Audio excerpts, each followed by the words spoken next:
Good afternoon, learners. Today we are going to look at the heating of the atmosphere. Before we continue, what do you understand by the word or term atmosphere? Well, atmosphere refers to the layer of gases that surround our planet Earth. Now, it is also comprised of 4 layers, namely the troposphere, the stratosphere, the thermosphere, and the mesosphere. But our main focus will be the troposphere because it's where all these activities happen. So, and it is a layer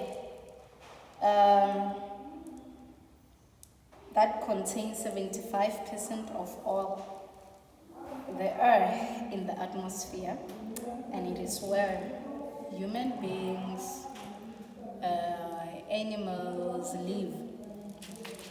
So, all the weather conditions also happen in this layer. Then we can now go to our learning objectives. We are first going to identify the different processes that are associated with the heating of the atmosphere. Now, firstly, we have what we call insolation. Insolation is simply the incoming solar radiation, that is the heat energy that is emitted by the sun. Now, the other thing that we should take note of, from the 100% of the heat emitted from the sun, only 51% is received by the earth. Then you can ask yourself, what actually happening, or what actually happens to most of the heat that's remaining? Now, most of it is lost before reaching the earth through the processes which we are going to outline together, right? Now, we have observation as our first process.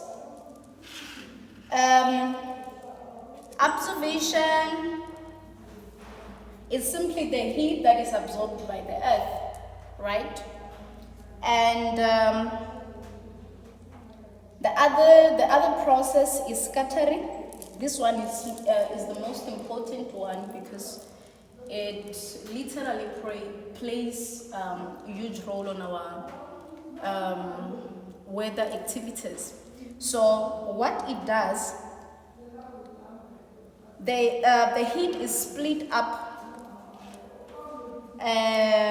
by smaller particles and gases, deflecting it into different directions.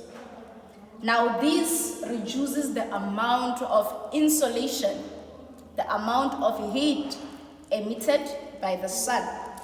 Now, it can also result in the heat being directed back to the space or to the atmosphere, right?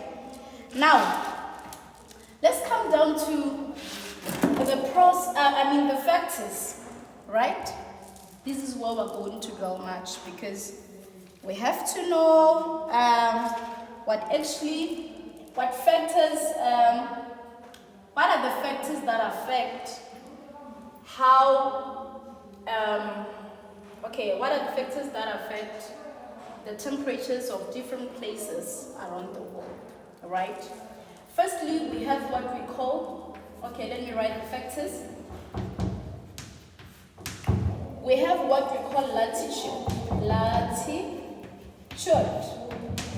Anyone with an idea what a latitude is? What is latitude exactly?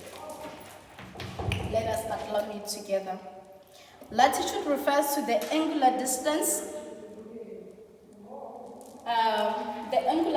from north and south of the equator. Now, angular distance, north or south of the equator. Now I want you to see clearly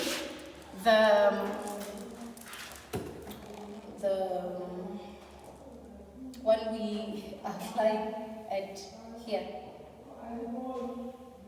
right? We know our equator. This line will be our equator. Now we have our north pole, we have our south pole, and then say this is our sun, and we are going to, here we are simply going to look at the distance, hence the latitude.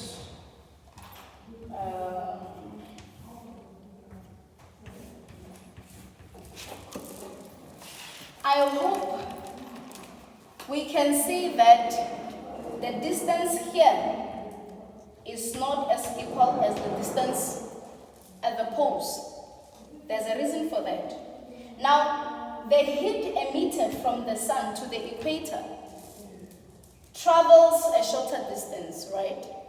And this makes the equator or equatorial region to receive more heat because it's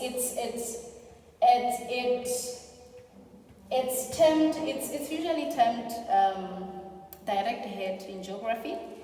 Then it means the equator receives direct heat from the sun. Now, and the poles receive indirect heat from the sun, right? Then,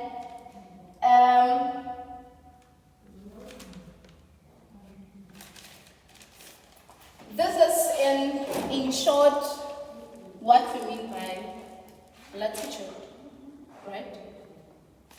The equator receiving more heat and the poles receiving, or the equator receiving direct heat and the poles receiving indirect heat.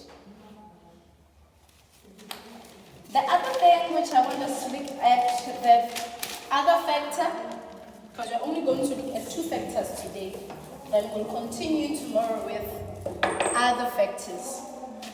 Now we have what we call altitude. Altitude. Altitude. These terms are different, they're not the same. So we have latitude, we have altitude. Then you have to be able to differentiate between the two terms. Now, altitude simply refers to the height, right? Height above sea level. The height above sea level, right? And normally we know that temperature decreases with an increase in height. So hence, they always say in geography that the higher you go, the colder it becomes. So in simple terms, we can put it like this. Places located at upper heights are much colder than places which are found on the lower altitudes. Do you get it? So this is how you should remember it always. The higher one go, the colder it becomes. Now it means, this also a reason. This is also one of the reasons why usually higher mountains are always covered with ice caps, right? So these are the things which we should remember and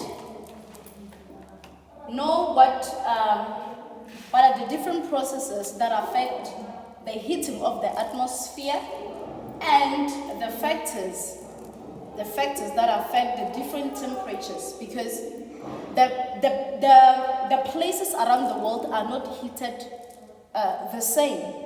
So the reason for that is because of these factors, right? So when we meet next time, we'll outline further